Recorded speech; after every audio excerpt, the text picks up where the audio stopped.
Selamat siang, Ibu, Bapak, dan hadirin sekalian. Pertama-tama perkenalan kami mengucapkan selamat datang dan terima kasih atas kesediaan Ibu Bapak untuk menghadiri acara Public Expose Perseroan yang kami selenggarakan pada hari ini, Jumat 25 November 2022. Sesuai Peraturan Bursa Efek Indonesia Nomor 1 Romawi E tentang kewajiban penyampaian informasi, khususnya butir 3 Romawi .3.1, bahwa setiap perusahaan tercatat yang mencatatkan efek bersifat ekuitas wajib melakukan public expose tahunan paling kurang 1 kali dalam setahun. Mengenai pelaksanaan public expose ini, Perseroan telah menginformasikan kepada publik antara lain: 1. Rencana penyelenggaraan public expose secara online yang telah disampaikan oleh Perseroan kepada Bursa pada tanggal 3 November 2022 yang memuat informasi mengenai hal-hal sebagai berikut. Tanggal dan jam penyelenggaraan public expose ini, tempat penyelenggaraan public expose yang dilakukan secara online, agenda public expose, dan pihak manajemen yang akan hadir pada acara public expose ini. Kami juga telah memberikan tautan untuk pendaftaran kepada para stakeholders sejak tanggal 3 November 2022. Dikarenakan public expose ini diselenggarakan secara online. 2. Materi public expose telah disampaikan oleh Perseroan kepada Bursa Efek Indonesia pada tanggal 22 November 2022 melalui website www.idx.co.id yang terdiri dari profil dan aktivitas Perseroan, telaah kinerja keuangan dan operasi yang terkini, yaitu sampai dengan bulan September 2022, kendala-kendala yang dihadapi oleh Perseroan, dan upaya-upaya yang dilakukan untuk mengatasi kendala-kendala tersebut, dan juga usaha-usaha guna meningkatkan kinerja Perseroan, serta terakhir target kinerja perusahaan di tahun berjalan. Selanjutnya, pemaparan mengenai materi public expose ini akan dijelaskan secara lengkap oleh Bapak Christoforus selaku Corporate Secretary dan Bapak Muhammad Amin selaku Direktur Perseroan. Demikian yang dapat kami sampaikan. Semoga public expose ini dapat bermanfaat bagi para stakeholder sebagai keterbukaan informasi Perseroan. Terima kasih. Terima kasih Bapak David Satria atas sambutannya. Selanjutnya kita memasuki agenda kedua, yaitu penjelasan tentang profil dan aktivitas Perseroan pada tahun 2022. Kami persilakan kepada Bapak Christoforus untuk memberikan uraiannya. Oke, terima kasih Ibu Deborah. Izinkan saya share screen dulu.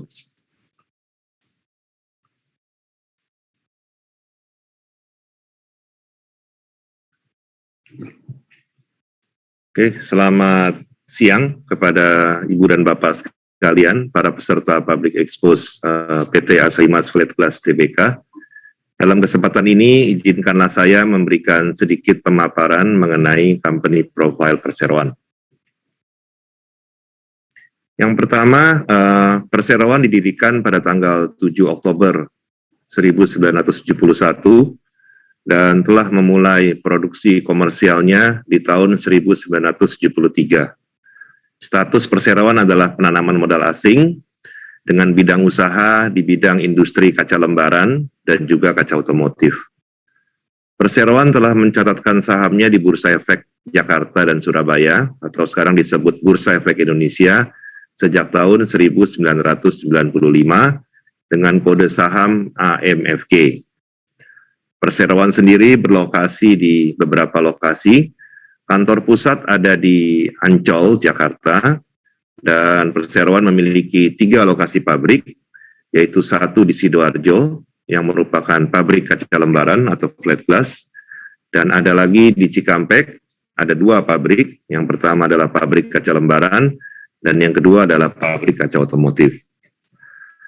Perseroan memiliki misi membangun dunia menjadi tempat hidup yang lebih baik, dan juga memiliki visi untuk menjadi produsen yang disegani dan pemasok global untuk kaca dan produk-produk kaitannya.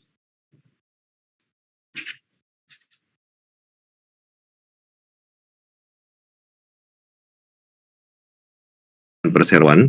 Perseroan memiliki 11 direksi, 5 diantaranya berkebangsaan Indonesia dan yang 6 berkebangsaan Jepang. Dan pada hari ini ada beberapa jajaran direksi yang bisa hadir, yang kami beri tanda biru, yaitu Bapak Mampe Chioda selaku Presiden, Bapak David Satria selaku Wakil Presiden, dan juga sebagai Direktur berturut-turut Bapak Toshiyuki Nishida, Bapak Muhammad Amin, dan Bapak Samuel Nugroho Setiono. Kemudian Public Expose hari ini juga dihadiri oleh 2 dari 6 anggota Dewan Komisaris, yaitu Bapak Cahyana Setiadi sebagai Komisaris, dan Bapak Irawan Surojo selaku Komisaris Independen, sekaligus sebagai Ketua dari Komite Audit. Dalam slide 4, bisa kita lihat adalah lokasi-lokasi perseroan seperti yang telah dijelaskan sebelumnya. Secara total, perseroan memiliki kapasitas kaca lembaran sebesar 720.000 ton per tahun yang diproduksi dari kedua pabriknya di Cikampek dan juga di Sidoarjo. Sementara untuk kaca otomotif, kapasitas produksi pada saat ini adalah 5,8 juta meter persegi per tahun yang diproduksi dari pabrik perseroan yang berlokasi di Cikampek. Di slide 5 bisa kita lihat struktur kepemilikan saham perseroan pada posisi per 31 Oktober 2022. Pemegang saham mayoritas perseroan adalah AGC Inc. dari Jepang sebesar 44,53%, kemudian diikuti oleh PT Rodamas dari Indonesia dengan kepemilikan sebesar 41,63%, sementara sisanya 13,84% dimiliki oleh publik. Perseroan sendiri memiliki satu anak perusahaan, yaitu PT Autoglas Indonesia, dengan kepemilikan saham sebesar 99,95%. PT Autoglas Indonesia sendiri bergerak di bidang replacement untuk kaca otomotif.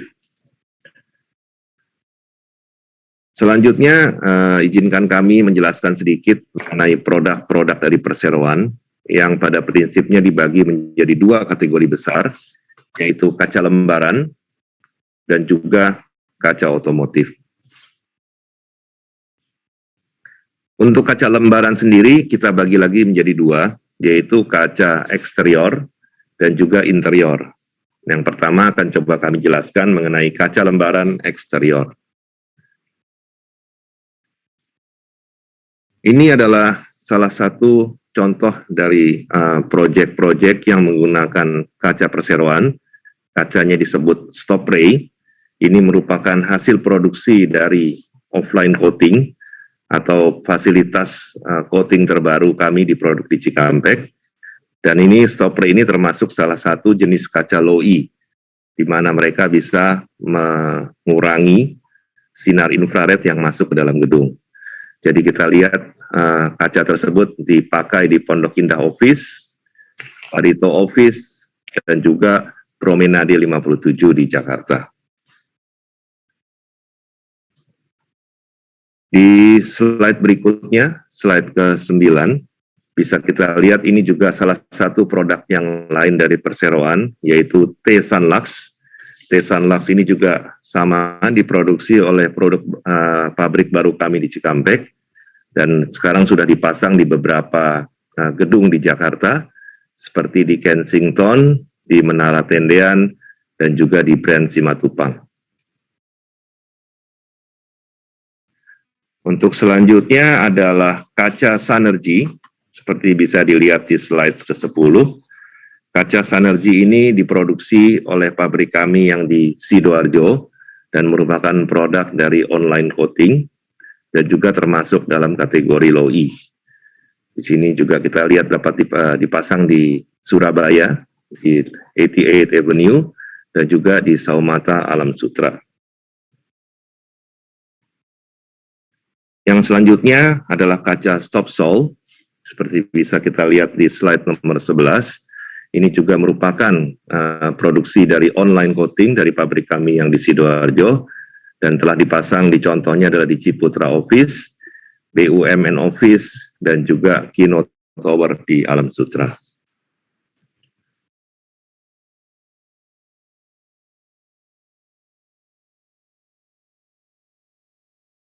Kemudian di yang terakhir Panasap atau kaca berwarna di slide 12, itu juga telah dipasang di Brooklyn di Alam Sutera dan juga di Yukata.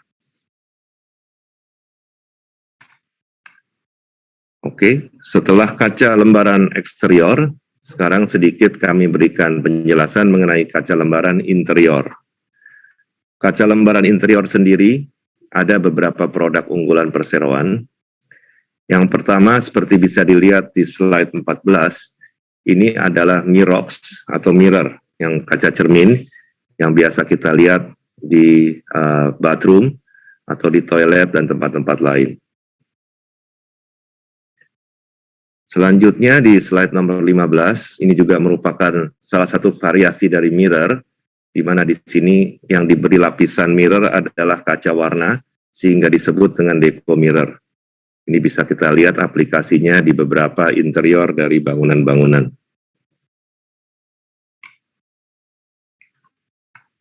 Selanjutnya, di slide ke-16 juga kembali modifikasi dari mirror. Ini kita sebut dengan Lacobel atau kaca mirror yang diberi painting atau diberi cat.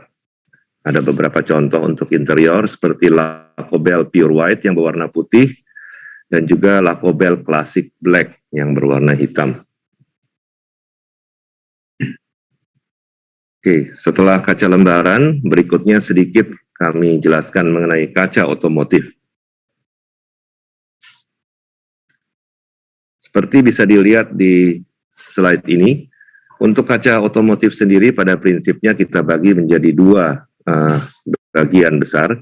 Yang pertama adalah laminated glass, atau kaca dengan film di tengahnya, dan yang kedua adalah tempered glass atau kaca yang diperkeras. Dan kami juga memproduksi beberapa additional assembling untuk kendaraan bermotor. Untuk laminated glass sendiri ada beberapa feature yang disediakan, seperti contohnya adalah advanced driving assistance system, kemudian kita juga ada panoramic roof, kemudian ada melting snow windshield, ini biasanya digunakan untuk mobil-mobil di negara dengan suhu dingin. Kemudian juga ada windshield untuk IR cut, infrared cut, akustik, dan juga kaca yang dipertipis. Demikian juga untuk tempered glass, kita juga memiliki beberapa feature produk, seperti deep bending option, yaitu kaca dengan tingkat kelengkungan khusus, yang biasanya digunakan untuk mobil-mobil kaca belakang. Kemudian kita juga ada UV cut untuk mengurangi masuknya ultraviolet, privacy glass, dan juga thinner glass. Untuk assembling sendiri juga cukup banyak variasi yang disediakan oleh perseroan, mulai dari DAB antena, defogging, kemudian modul assembly window, bahkan sampai ke rain sensor bracket dan seterusnya. Di slide 19, ini bisa dilihat mungkin sekedar informasi bagi Bapak Ibu yang memiliki mobil misalnya produksi Jepang, pada prinsipnya bisa dilihat di bagian depan kaca di sebelah kiri bawah. Ini adalah kaca laminated, kaca depan, dan biasanya ini ada logo seperti ini. Nah, ini merupakan logo dari AGC Otomotif. Demikian juga apabila di kaca samping, kalau kita lihat di bagian kiri bawah atau kanan bawahnya, ini juga ada logo yang merupakan simbol dari hasil produk perseroan.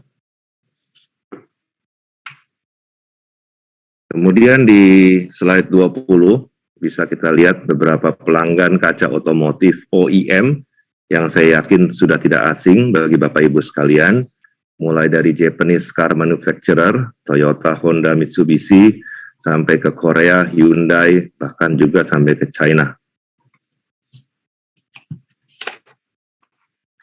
Kemudian di slide ini bisa kita lihat di samping pelanggan OEM, perseroan juga memiliki beberapa customer untuk heavy equipment atau alat industri. Kita juga mensuplai produk ke Kubota, Yanmar, Hitachi, dan juga Iseki. Di samping dari sisi bisnis dan industri tadi, perseroan juga cukup aktif dalam berbagai kegiatan CSR, seperti contohnya baru-baru ini, perseroan mendapatkan sertifikasi industri hijau dari Kementerian Perindustrian pada bulan Juli 2022, dan perseroan juga melakukan kegiatan CSR, penanaman pohon sebanyak kurang lebih 2.000 pohon produktif di daerah Jepara dan Lamongan yang merupakan sumber bahan baku perseroan. Kemudian di slide terakhir ini, selain kegiatan CSR, perseroan juga melakukan pemberian beasiswa ke berbagai sekolah, baik sekolah dasar di daerah Cikampek, sekolah menengah kejuruan di Jakarta, juga ke berbagai universitas-universitas ternama di Indonesia. Saya rasa itu mungkin penjelasan umum mengenai profil perseroan. Selanjutnya saya kembalikan kepada Bu Deborah. Terima kasih Bapak Christophorus atas uraian-uraiannya. Selanjutnya kita memasuki agenda tentang pembahasan kinerja perseroan dan keuangan terkini yang akan disampaikan oleh Bapak Muhammad Amin. Kepada Bapak Amin kami persilahkan. Terima kasih Bu Deborah. Selamat siang Bapak Ibu sekalian. Saya akan melaporkan mengenai kinerja keuangan perseroan. Lembar berikut. Di sini adalah ringkasan laporan posisi keuangan atau neraca keuangan perseroan per 30 September 2022 dan dibandingkan dengan posisi pada 31 Desember 2021. Kita lihat di sini total aset perseroan per tanggal 30 September 2022 adalah sebesar 7,545 triliun rupiah atau mengalami kenaikan sekitar 141 miliar rupiah terhadap posisi per 31 Desember 2021. Adapun kenaikan ini berasal dari kenaikan aset lancar sebesar 331 miliar rupiah, dan ada juga penurunan dari aset tidak lancar sebesar 189 rupiah, yang mana utamanya berasal dari depresiasi perseroan sebesar 381 miliar rupiah. Kenaikan aset lancar ini disebabkan oleh adanya kenaikan persediaan perseroan sebesar 243 miliar rupiah, di mana hal ini berkaitan dengan kenaikan penjualan perseroan di sepanjang tahun 2022, dan perseroan berupaya menjaga tingkat persediaan yang aman, khususnya untuk bahan baku yang penting yang berasal dari impor. Untuk posisi liabilitas mengalami penurunan sekitar 422 miliar rupiah, yang terutama berasal dari turunnya utang bank sebesar 314 miliar rupiah, dan juga turunnya liabilitas imbalan kerja sebesar 45 miliar rupiah. Kiranya hutang bank dari perseroan turun dari 2,8 triliun rupiah menjadi 2,5 triliun rupiah. Hal ini dikarenakan tidak adanya penambahan hutang baru dari perseroan, dan perseroan terus berupaya melakukan pembayaran pelunasan bertahap terhadap hutang bank di tahun 2022 ini. Untuk ekuitas per 30 September 2022 mengalami kenaikan sebesar 564 miliar rupiah yang berasal dari laba bersih perseroan pada periode Januari-September 2022 sebesar 539 rupiah, dan juga mengalami penghasilan komprehensif lain sebesar 59 miliar rupiah yang nanti akan kita bisa lihat pada slide berikut. Berikut slide untuk laba rugi untuk periode berikut. Ya, berikut mengenai ringkasan laba rugi perseroan dibandingkan pada periode yang sama di tahun 2021.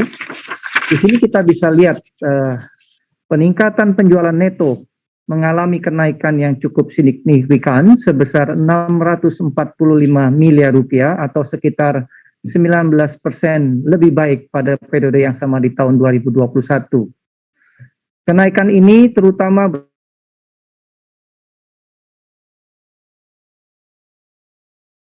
ataupun untuk kaca auto glass perseroan dan juga didorong dengan kenaikan harga jual domestik untuk kaca flat atau kaca lembaran.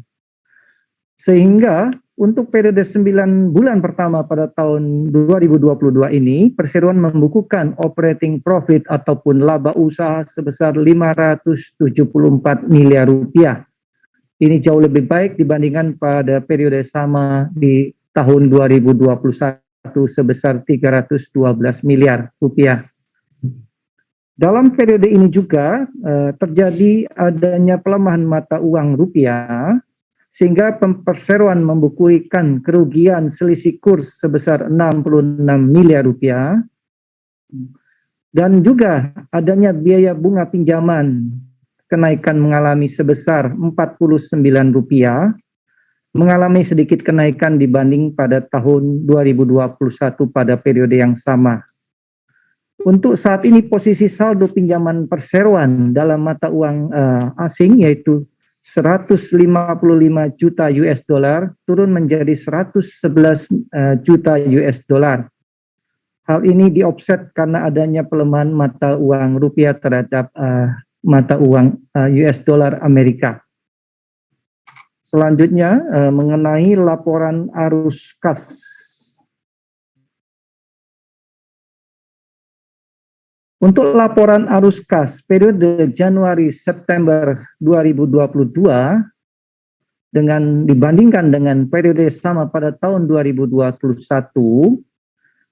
arus kas dari aktivitas operasi perseroan mencapai 575 miliar rupiah atau sedikit mengalami penurunan sebesar 120 miliar rupiah dibandingkan pada tahun lalu. Namun walaupun terjadi kenaikan dalam penjualan dan terjadi penurunan arus kas, hal ini dikarenakan pembayaran atas aktivitas operasi-operasi lain yang harus dilakukan oleh perseroan, utamanya adalah pembayaran PPN yang lebih tinggi, sekitar 40 miliar rupiah, dan juga adanya kenaikan pembayaran PPh 22 atas pembelian bahan baku dari perseroan sebesar 28 miliar rupiah. Sedangkan arus kas untuk aktivitas investasi sebesar 111,5 miliar rupiah, ini adalah merupakan aktivitas rutin capex perseroan dan tidak ada investasi biaya atau investasi yang besar yang dilakukan oleh perseroan sepanjang pada tahun 2022 ini. Dan untuk aktivitas arus kas pendanaan periode Januari-September 2022 sebesar 477 miliar rupiah berasal dari pembayaran hutang bank perseroan.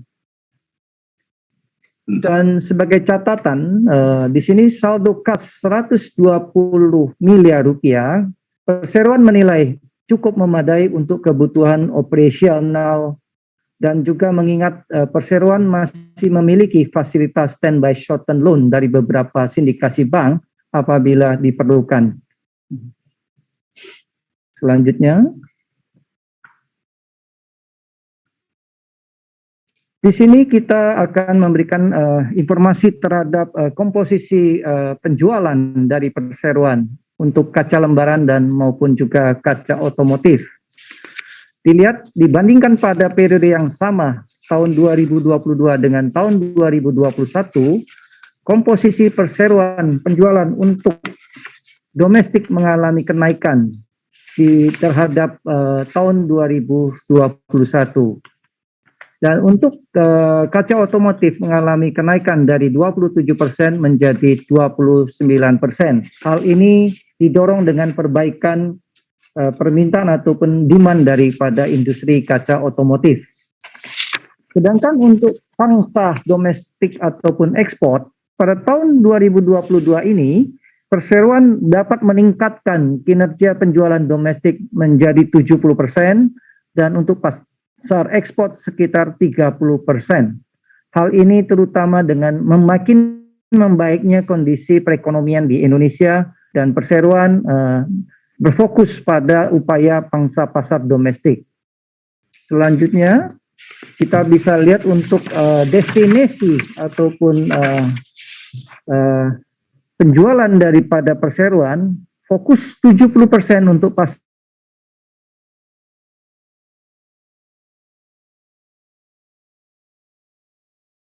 total baik untuk kaca lembaran maupun kaca otomatis pasar Asia Pasifik, dan sisanya sekitar 1% untuk pasar Afrika. Jauh mengalami kenaikan sekitar 7% untuk peningkatan pasar penjualan domestik. Berikut pada slide tentang produksi mobil di Indonesia yang sangat membantu kinerja perseroan, di mana pada periode Januari sampai September 2022, produksi mobil di Indonesia sudah mencapai 1.065.525.000 unit. Artinya sangat mengalami peningkatan secara signifikan dibandingkan pada tahun 2021 sudah mencapai hampir 95% terhadap satu tahun hasil 2021 ini, yang diharapkan sampai pada akhir tahun akan mengalami peningkatan yang cukup signifikan. Hal ini sangat menggembirakan mengingat potensi kinerja daripada industri otomotif di Indonesia yang merupakan pasar yang cukup dominan bagi perseroan. Selanjutnya, slide berikut kita bisa lihat bahwa tren penjualan mobil untuk pasar domestik maupun untuk kinerja ekspor. Pada periode Januari-September 2022, berdasarkan data Gaikindo, penjualan mobil domestik telah mencapai 758.000 unit dan juga ditopang dengan peningkatan kinerja ekspor industri otomotif yang telah mencapai sekitar 334.500 unit untuk pasar ekspor. Tentu kita ketahui bersama bahwa pemerintah telah memberikan insentif dan dukungan untuk ekspansi daripada industri otomotif yang menjadikan Indonesia sebagai basis untuk pasar ekspor. Dan diestimasikan oleh Gaikindo untuk penjualan domestik akan mencapai sekitar 960.000 unit, dan juga diharapkan untuk kinerja ekspor akan mencapai di atas 400.000 unit. Sehingga secara total keseluruhan produksi mobil Indonesia akan bisa mencapai sekitar 1,4 juta unit. Hal ini tentu memberikan satu kontribusi bagi perseroan, di mana pangsa pasar perseroan cukup dominan untuk pasar otomotif. Berikut. Selanjutnya saya akan memaparkan mengenai kendala-kendala dan upaya-upaya yang dilakukan oleh perseroan. Kendala-kendala yang dihadapi oleh perseroan pada tahun 2022 ini adalah: pertama, akibat adanya naiknya harga BBM subsidi yang menyebabkan kenaikan biaya-biaya distribusi dan juga terhadap dampak kenaikan biaya operasional lainnya. Kendala yang berikut adalah meningkatnya biaya produksi karena kenaikan harga-harga bahan baku baik lokal maupun harga bahan baku impor. Yang ketiga adalah fluktuasi kondisi pasar terkait dengan perekonomian global saat ini. Dan berikut adalah mengenai kondisi fluktuasi kurs rupiah terhadap US dollar yang akan berakibat pada meningkatnya beban selisih bunga atau selisih kurs yang berasal dari hutang falas perseroan. Dan perseroan berupaya melakukan upaya terhadap kendala yang dihadapi, yaitu yang pertama, kami perseroan tetap meningkatkan biaya efisiensi biaya produksi dan juga biaya-biaya operasi, serta berupaya untuk menyesuaikan harga jual baik untuk pasar domestik maupun pasar ekspor. Berikut adalah untuk meningkatkan penjualan bernilai tambah serta meningkatkan aktivitas pemasaran. Karena perseroan telah memiliki beberapa fasilitas untuk meningkatkan kinerja ataupun meningkatkan produk-produk bernilai tambah bagi perseroan. Dan selanjutnya juga perseroan terus melakukan pembayaran hutang bank baik dalam mata uang US dollar, tepat waktu, serta melakukan partial hedging untuk meminimalkan resiko kerugian selisih kurs.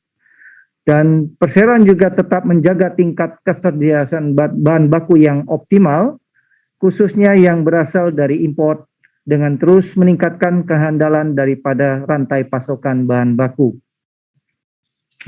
Demikian kiranya laporan kinerja keuangan perseroan dan juga kendala serta upaya-upaya yang telah perseroan lakukan. Terima kasih.